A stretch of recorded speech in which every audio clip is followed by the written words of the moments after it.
This is my absolute pleasure. He is absolutely one of my favorite convention guests. He is an award-winning actor whose immense body of work includes the show about the teacher doing bad things, the show about the superheroes doing bad things, the science fiction show with laser swords, and in my opinion, he is and remains the best-dressed man at any convention. Please welcome Giancarlo Esposito.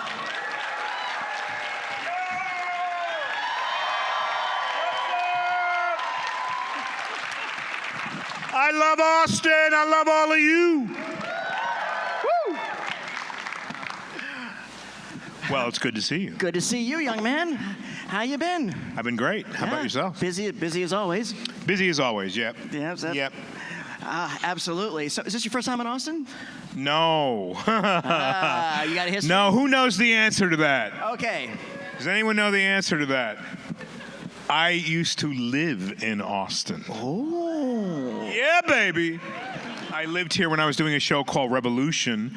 Well, we had finished in Wilmington, North Carolina, and then we moved over here, and the show didn't get picked up. So I stayed here and made it my base for about 5 years. Wow, very nice. Good to be back. So what's the one restaurant I need to go to?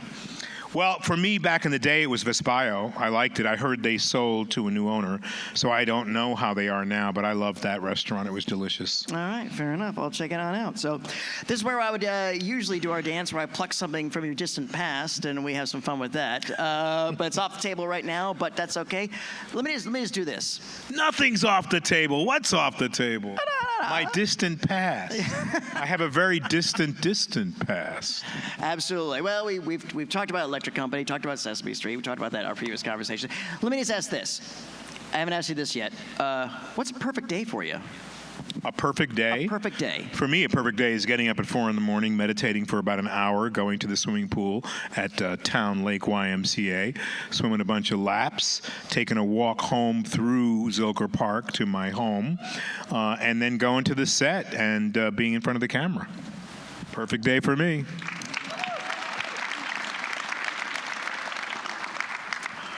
What's a favorite you'd like to share? You can pick the category: cuisine, music. What's a personal favorite to you that you could share with us? To me, I love talking about the movies, but I do love music. Music is always inspirational to me. Going back in time and then going to new artists, and it's always this is a music city.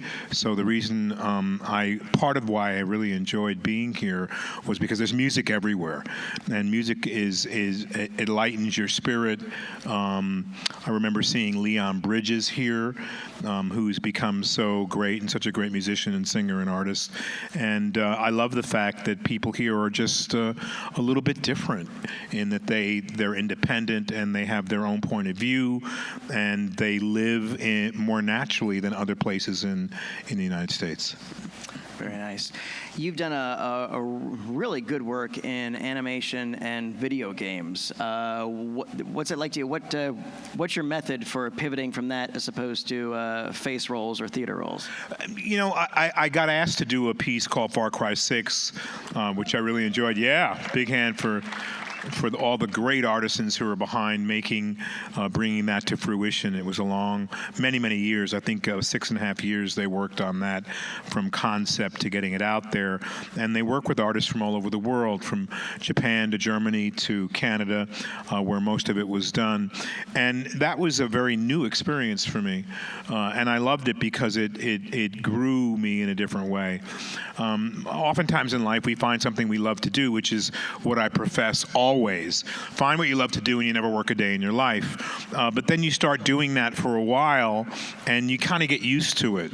And, I profess, I feel as if we get comfortable, and I think that the juice is being uncomfortable. I'm starting to realize that all the years I've denied my own awkwardness, and I think that awkwardness is a good thing. It creates a space to be innocent and embrace my own awkwardness, because that's where the juice is. And what I mean by that is that when you're uncomfortable and a little awkward, it means that you're really attentive, you're paying attention, and it means you're not denying all of who who you are. When you're the opposite all the time, there's something wrong, because no one is always completely, totally confident. No one is always one way. So it allows you to be like a child again, unjaded, full of wonder, enchantment, and joy, and not afraid to make a mistake or to say the wrong thing. And then you're truly who you are. Right? When you're not thinking about what someone feels about you, you truly are acting out of a heart space and an authentic space that is you. And you don't have to apologize for that. If we started to understand each other on a deeper level, we would understand that, and we would grow compassion for each other just from seeing who each other really is.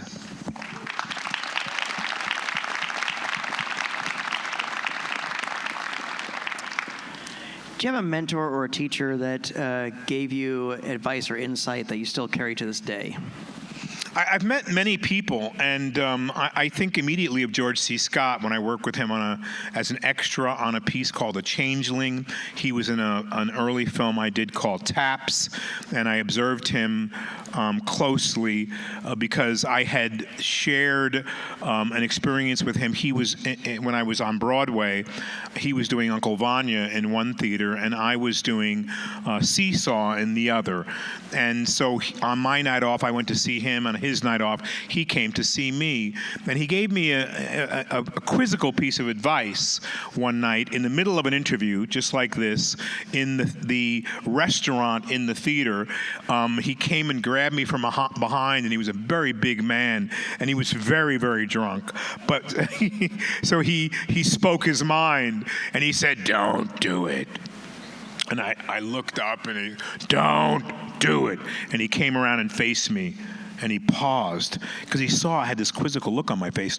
"Unless you really have to."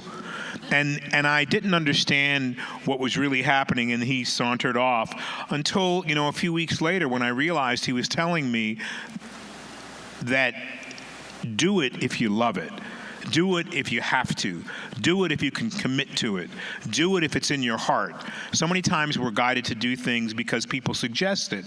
And we are human beings. So I profess that, and I've used this in my career, that we like to be told what to do. And I had such great success with Gustavo Fring because I would control the chaos by looking at someone, reading their whole body language, and telling them what to do. And it made it easy for them. Come here, stand here. You want it signed here? What do you want?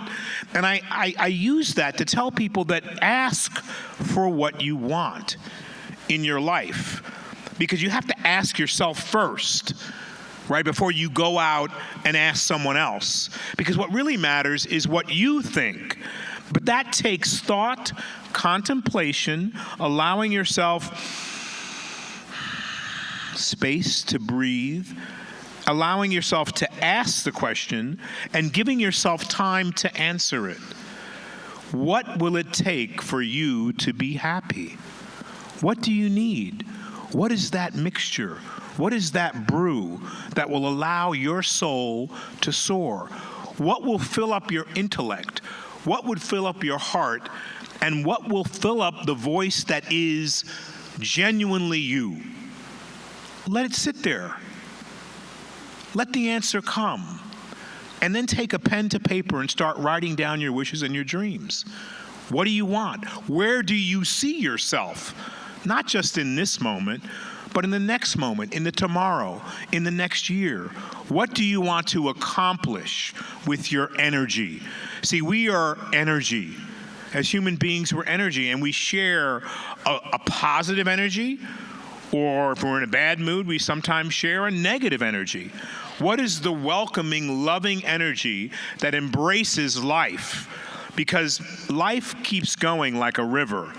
And when you realize how connected we all are, you understand that you are part of the wave of many. And then when you have that understanding, you start to live your life in a very different way.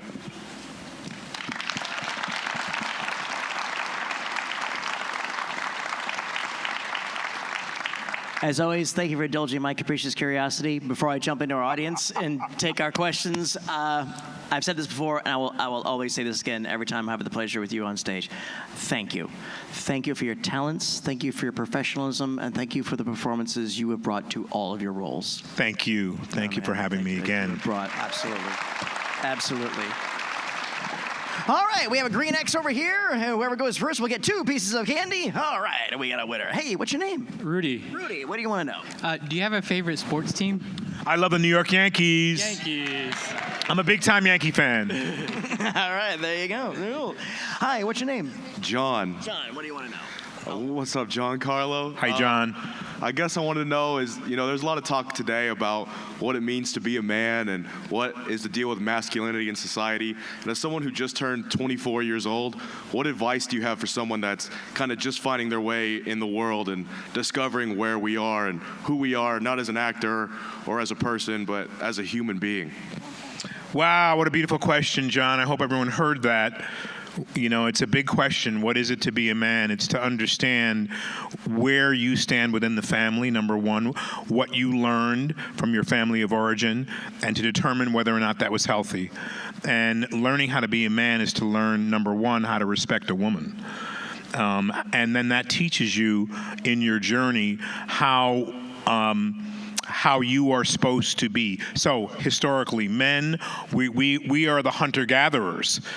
Right? So we come from an ancient, all of us as human beings, sort of formality of the way our ancestors lived. So we were looked upon to be the protector, the hunter-gatherer, all of those things that are very male and very masculine, but are adrenalized by the fact that we went out and we were warriors. Right? So we came back home, and it's difficult sometimes to accept the softer part of our relationships with women who are there to cultivate a different part of us, not just to have children, not just to take care of the home, but to bring a different kind of feminine wisdom into our lives. So to be a man for me today is to understand I have 4 daughters. There's got to be a reason. I mean, there's got to be a reason, other than the fact that they're expensive and my pockets are always empty. So I start to listen more. That's what it is to be a man today.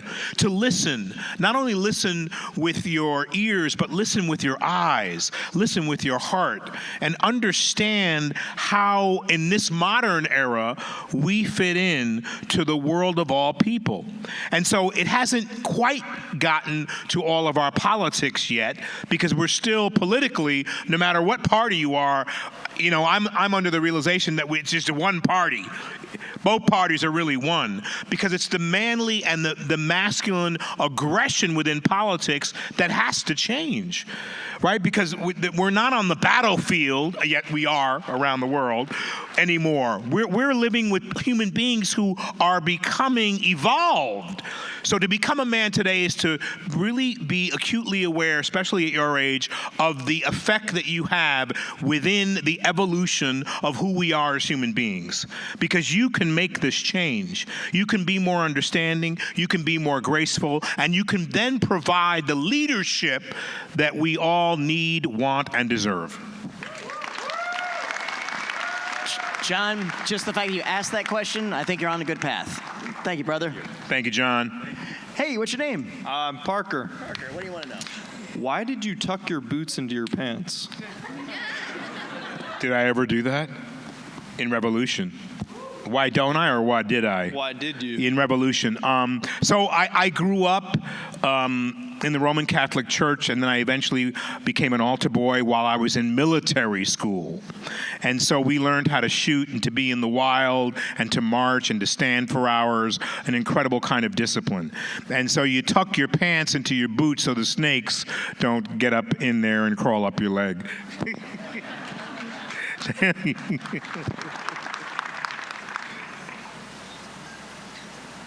What was your name again? Hi, my name's Kevin. Kevin, what do you want to know? Since we're not allowed to say names of shows, can you just care to say what's your favorite power? Favorite superpower? My favorite superpower is to close my eyes and envision my future. My favorite superpower is to leave enough space to allow my discernment to tell me about any given situation and any person that I'm facing. Because when we allow ourselves a moment to really read each other, we get more history than we could get if we sat down and talked to someone for 3 hours. And so those are some of my favorite superpowers. Listening. Listening is my favorite superpower. There you go. Great question. Thank you. And you look great, by the way. That's right. Yeah. Yeah, man. Hey, what's your name? David. What do you want to know? I was hoping you might indulge us some literary criticism on a particularly significant movie right now. It's The Congress, starring Robin Wright. And the premise of the movie is Robin Wright agrees to sell her likeness to a corporation to digitally repackage for movies in the future. Wow, I haven't seen this film. Yeah, no, sadly I haven't. I'd love to be able to comment on it. It sounds really interesting, and it sounds a little bit like some of my thought form. I feel like unless we really support each other and support actors and writers, that there won't be any actors anymore. Because I've had some experiences. I was shooting The Boys, and we had to stop for COVID because Carl got COVID. So, and I had other gigs, and so did the other 15 actors in the scene. So they had to push it off to the end of the season. So we came back, and the director was saying, okay, so we left off, and it was like 3 months later, here, and you were here. Well, wait a minute, let me just show you something. And she took out an iPad, and they had finished the scene with AI. And we all watched it. And it was very clear from watching it where we were all supposed to be and how she wanted to complete the scene. And no one wanted to say it, but I just said what was on my mind. I said, well, why don't you just use that and let me go home? So I think we're at a point now where, right, the lines are being blurred between reality and what is cartoon in a way. And AI is so good that it can depict mostly anything. But does it have soul, right?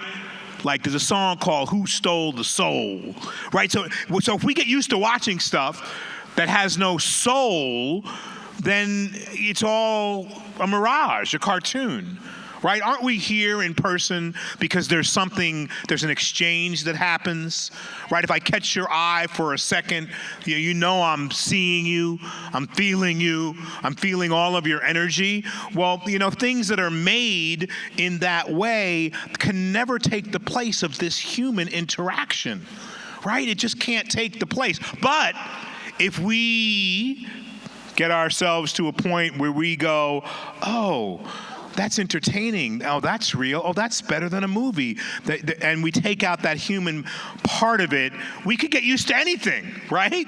So I haven't seen that movie, but I don't think any of that is bad. I think what has to happen is that we have to understand the difference. It's like, what did we do before there was a cell phone? I remembered 50, 60, 70 numbers in my head, right? It exercised something in me that was different. Now we rely on this thing that, why do we have it in our hands? Even when we know we don't need it there? I'm going to tell you why. Because we're energy. We're electrical beings, and this has electricity. So whenever you find yourself reaching for it, it's because you need a charge, right? It's the truth. I've tested it on myself. I need to get charged up as opposed to breathing or looking, sharing, and getting a charge in a human way. So when we start to depend on anything other than our spirit, our heart, our intuition, our imagination, wow, then we're done. So we want to fight to be human, right? We want to continue to cultivate like a part of ourselves that has a visceral reaction to what we see, feel, hear. I mean, that's very, very important. I think we want to be careful just to acknowledge what that is and what this is and decide. Someone turns on a TV in an airport. If someone turned on a TV right now and I wasn't on this screen, even though I'm talking to you, what do we do? I do it too. We're sucked into it like it's a vortex. I don't care if it's a commercial for a Chevrolet. right? That becomes something that lulls us into a place that I believe is not so healthy. So we just should be careful and mindful of what we watch and what we listen to and what we teach our children.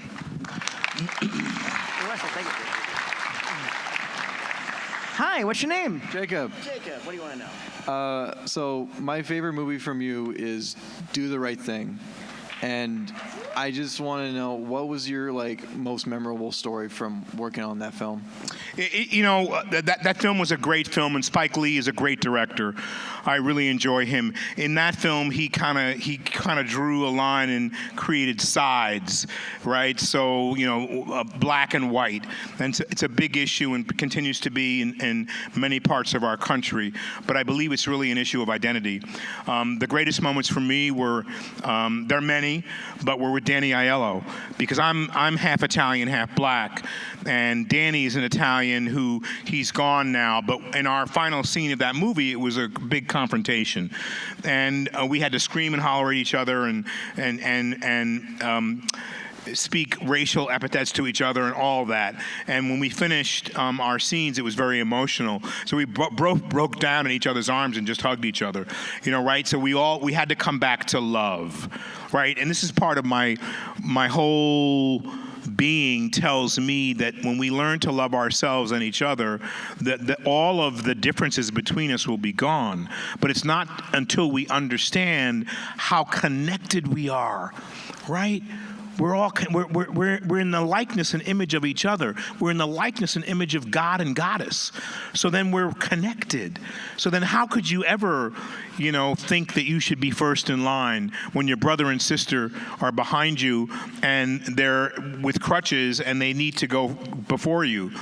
How could we ever not help each other? Right? It's because we've been given a sense, or we've adopted a sense that I'm first. That it's the I and the me as opposed to the we and the us. Hi, what's your name? Lincoln. Lincoln, what do you want to know? I was going to ask, I've always loved the way you play menacing villains, and I was wondering what you think makes a villain menacing. I have a lot of focus and concentration in my life and in what I do. I had a great success with Gustavo Fring in that I left space to be observant. And space today sometimes makes people uncomfortable, because in that space they don't know what I'm thinking. And so they wonder what that is, because we live in a society, in a world where we have to have all the answers, and quickly. And so when you leave that space to really take someone in, it can look like a lot of different things.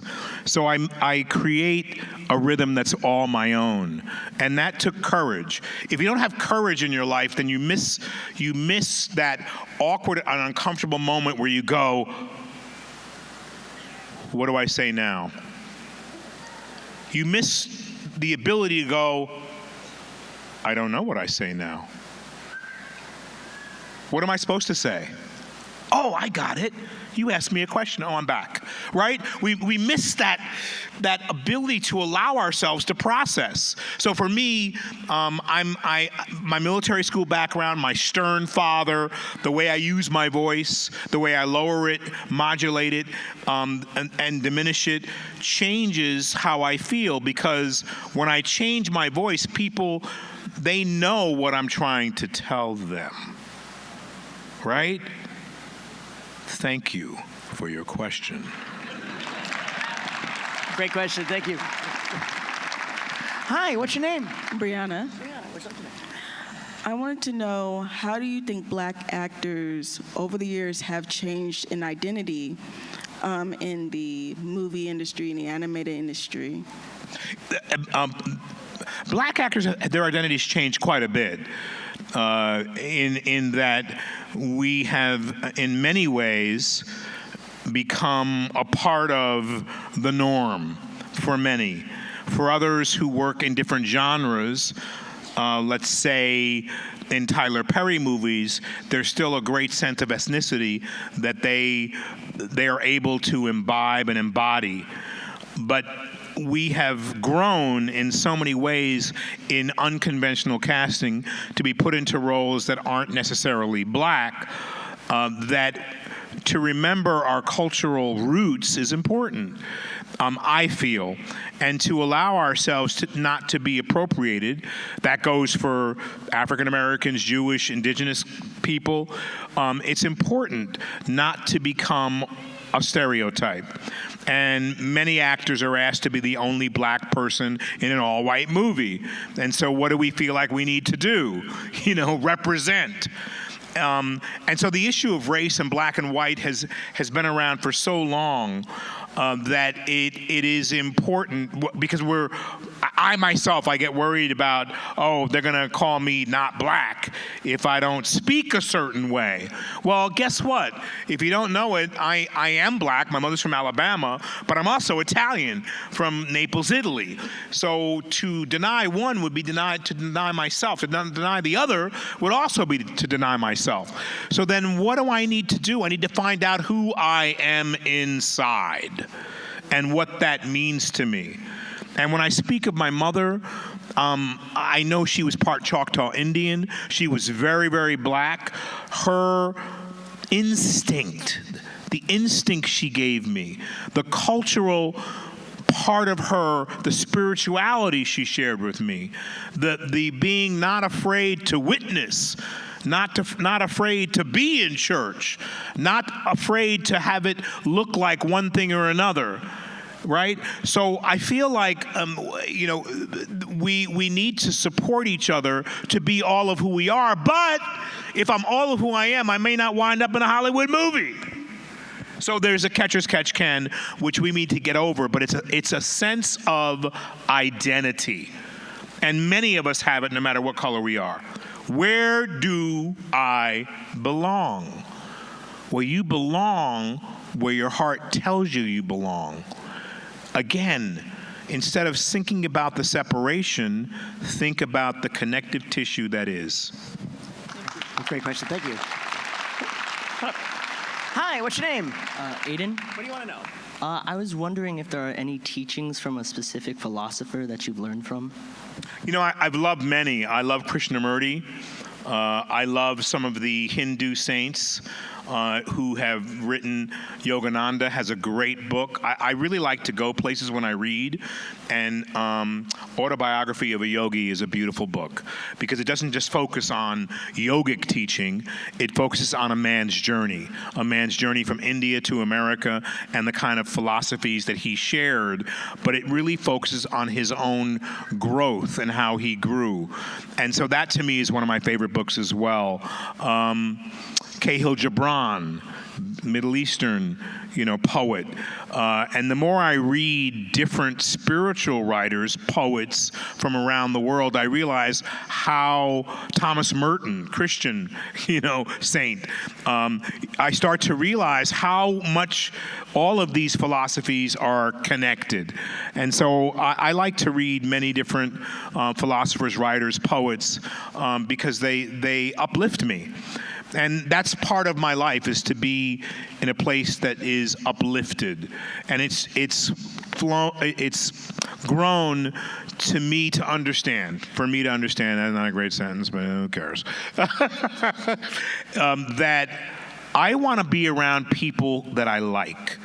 People that appeal to my sense of courage. People that challenge me to think, who allow me to think about raising my consciousness. And to me, those are the kind of spirits I want to be around because I'm ready to take the next step, right? Those are, I was asked who my mentors may be. All of you are my mentors because if I'm really listening and really looking and really feeling, all of you have something to share and something to teach. Hi, what's your name? Diamond. This is more of a fun question. If you were frozen into a statue for 3,000 years, what pose would you choose? That'd be the one. I love you. That'd be the one. You know, like when we can exhibit, that's why I come to Comic-Cons, right? I like to talk to all of you. I like to sign stuff, but I like to be put in a position or allowed a place for me to be my real self, right? So we all want to be seen. It's just how do we want to be seen, right? So I come here with the burden of 15 characters I've played, a few that are all on TV at one time, and the expectation of who you think I am, I want to live up to. Right? Because otherwise I'm going to feel bad if I'm not Gustavo Fring. Welcome to Los Pollos Hermanos. My name is Gustavo, but you can call me Gus. Right? Like, or you have something I want. Right? You know, it's like, so I got to be, I'm schizophrenic already. So it's my opportunity to go, wait a minute. Yeah, I'm all of those characters. People come through my line, they call me Gus, they call me Moff Gideon, but I'm really me. And so this gives me an opportunity just to be me. And I used to go, oh, they're going to be so disappointed if I'm not stern and if I'm laughing, and then no one ever sees me smile on TV, and everyone says, oh, you always play a villain. But you know what? It's important for us to find out who we are, like who we really are. Because I contend that all of us wear masks. I get a chance to wear a mask in front of all of you on television and in the movies. But we all have a little piece of a mask that we wear. We act a certain way with our parents because we have to listen to them, right? Otherwise you get your butt kicked. Right? We have to do what we're told in society. So then what turns off? What turns off is how should I really be? Right? So then we have lost our mentorship ability because so many of us feel like we're not worthy. Well, we need you, and we need you, and we need you. These young people need you to think clearly, to share with them your experience. You don't think you're a teacher? You don't have to be a teacher. What is your experience? What have you lived? Just share that honestly. What mistakes have you made? Share it honestly and openly, and people will get it, right? Your story is important. Each one of you is valuable. Develop the voice to allow yourselves to be seen because we need you.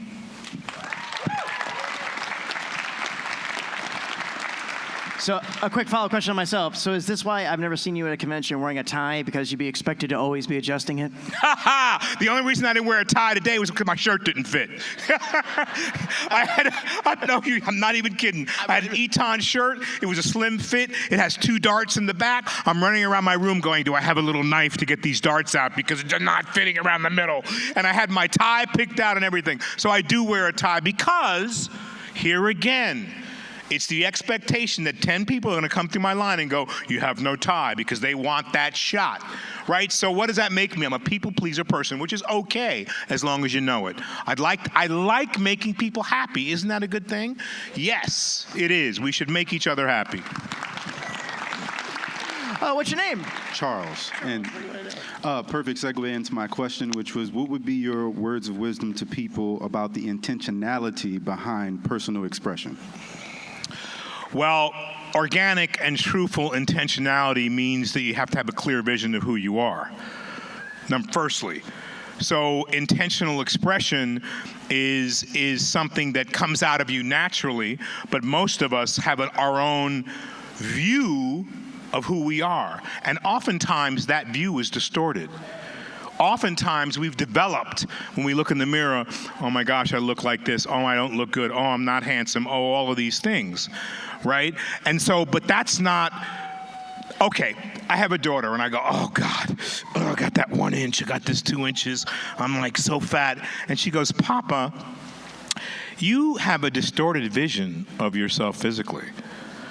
You have no idea, right? So she's 19. I have 4 daughters from 19 to 26. And you have body dysmorphia. And she sat me down. And I said, yeah, I know that. I'm in the movies. I got to be skinny. I got to be fat. I got to be this. I got to be that. She said, but you look in the mirror, what you're seeing is not what I see. Wow. And it was a beautiful moment. So intentionality comes from a certain understanding of who you are and understanding that how can you ever see yourself outside of you? Right? I realize I live in here. Right? I'm always in here. I can't get out of here. Right? So I rely on you, brother, to tell me what you see. But then you're going to tell me what you see, and I'm going to be like, oh, no, man, no. Right? How many times has that happened? You know what I mean? Someone tells you the truth about what you look like or what you just said, and you're like, no. My second daughter looked at me one day. She said, Papa. I said, what? She said, you're a bully. I said, excuse me? She said, with all due respect, you're a bully. And man, I mean, just to even talk about this warms my heart, because then I had to go back. Like, we can go back like that. Went back to my father and my mother, and I realized, and my brother, and I realized, oh my gosh, I had to look at her and tell her I'm a total bully. And I started to understand why, because I was bullied. I was bullied, I was beat up, I was pushed around. And I realized, okay, without even knowing it, I took that on and passed it on. And so now, but you can always make a correction if you just are honest. But it's hard to be honest and go, okay, go to confession, ask for penance, 12 Hail Marys, 3 Our Fathers, and stop bullying. Great question. Thank you. Hey, what's your name? Alan. What do you want to know? This is a question from my friend Giancarlo. What is your favorite food? Wow, well, you know, I had oral surgery 2 days ago, so I ain't eating nothing. I'm telling you, my face, I look like a chipmunk. I almost didn't come. No, I'm just kidding. My lip doesn't move. The anesthesia is still trying to wear off. I would love to have a night. I love sashimi. I love fish. I'm worried that our oceans aren't so good anymore, so I got to be careful. But I love asparagus is one of my favorites. And I do love chicken.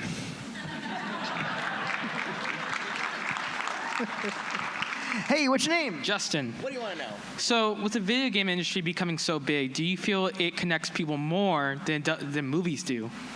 Say the first part again. So, with the video game industry becoming so big, do you feel video games have had a bigger impact with people than movies have? I feel like they have for a lot of years, especially for young people.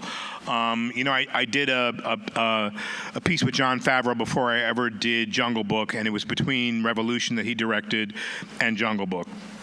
And it was for Destiny, the game. And we made it, and it was a first-person shooter game. So, you know, they didn't put it out when they were supposed to because Sandy Hook happened. I think for certain age groups, video games have become huge because there's a challenge there. The challenge to take someone down, to shoot someone, to do something which allows you to sort of figure out your ability with a gun.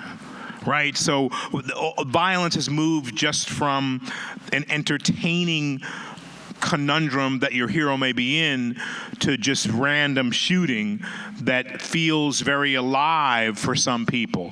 So it can be a problem. Like, I never got into the Mortal Kombat games. Not that there's anything wrong with them, but for young people and young minds, that becomes very real. And it certainly has had an effect on our society. So again, to be very careful, it's not enough just to have a disclaimer. It's not enough just to say, don't watch that. It's more important to educate and to be really mindful about how you see that. Because we're still engaged around our world. We're at war in so many places. And that's real. And so it numbs us down, and it changes our sense of the value of human life, right? It does. And so I think we should be careful. I think it has a great effect on people, especially our young people, and we should be really mindful of what that effect is. All right, we have time for one final question. So, what's your name, boss? Hi, my name's Cliff. And what do you got for us? I have a question regarding the current strike with the Screen Actors Guild. As an audience, could we show solidarity with the creators by boycotting film until the strike is resolved? Well, I think that would really help, to be honest with you. And we're all in this together. The truth of the matter is, yeah, we have an appetite for entertainment more than any other time in our history. And I think it's important for us to all stand together. The strike is important for everyone. And I'm so supportive of it because I feel like everyone should be able to have the remuneration from what they do. And we're not talking about just actors. We're talking about writers. We're talking about craft service people, the cleaners, the lumberyard. Our business fuels business on many different levels. So that's an incredible idea because everything's at a standstill right now. And I feel like the disparity, right? Let's close the gap. Not only in my business, okay, so go back 20 years. I could do 3 jobs a year, 3 major movies, and go to the mailbox. There was always residual checks, and I had the feeling something will come. You're in that hope and that prayerful moment that you open the box and there's going to be a check and you can pay your rent. Right? There are a lot of actors who are hand to mouth doing what they love to do, but can't do it because they're not being paid the remuneration they deserve. So therefore, and the disparity and the gap goes wider and wider and wider because studios and TV, the streamers, they make all the money. And not that they shouldn't be successful and make money, but here again, I know a little bit about King Solomon, right? A little bit. But I know King Solomon was a dude, and I know I have that in my heart, who everyone prospered under him because he shared the wealth. He allowed people to be in their own power. He uplifted them enough to be creative. He supported them enough to not feel like they were starving, right? So in our world today, it's important to have that wealth shared by those who help make the product. It stands to reason. So if we band together and we stick together more, then we will be in a position to enjoy the fruit of all of our labors on a whole different level.